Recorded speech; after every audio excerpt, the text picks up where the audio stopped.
Hi hello friends, எல்லாருக்கும் காலை வணக்கங்க. இப்போ எங்கள் வீட்டில் இருக்கிற குண்டுமல்லி செடியில் இருக்கிற பூவை தான் பறிக்க போகிறோம், ஹார்வெஸ்டிங் பண்ண போகிறோம். பாருங்கள் எப்படி நல்லா ஒயிட் கலரில் பூத்துருக்கு அப்படின்னு சொல்லிட்டு. நல்லா வாசனையாக இருக்கும் குண்டுமல்லி பூ. தலையில் வச்சோம் அப்படின்னா நல்லா வாசனை அடிக்கும். பாருங்கள், எல்லா பூவையும் பறிச்சுக்கிறேன். நம்மளே செடி வச்சு அதில் பூ பறித்தோம் அப்படின்னா நம்ம மனசுக்கு ரொம்ப சந்தோஷமாக இருக்குங்க. பாருங்கள்,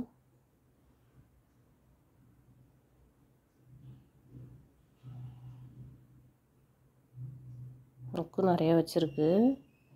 அடுத்தடுத்து பூ பூக்கிறதுக்கு நிறைய மொக்கும் வச்சுருக்கு. அடுத்தது கலர் காக்கட்டான் செடியில் கொஞ்சம் பூ பூத்துருக்கு, அதையும் பறிச்சுக்கிறேன். பாருங்கள்,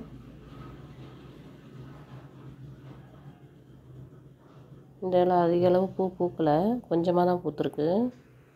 பாருங்கள், இவ்வளோ பூ நான் பறிச்சுட்டு வந்துட்டேன். ஒரே செடியில் இவ்வளோ பூ பூத்துருக்கு. ஓகே ஃப்ரெண்ட்ஸ், உங்களுக்கு இந்த வீடியோ பிடிச்சிருந்தால் லைக் பண்ணுங்கள், ஷேர் பண்ணுங்கள், சப்ஸ்கிரைப் பண்ணுங்கள். தேங்க்ஸ் ஃபார் வாட்சிங்.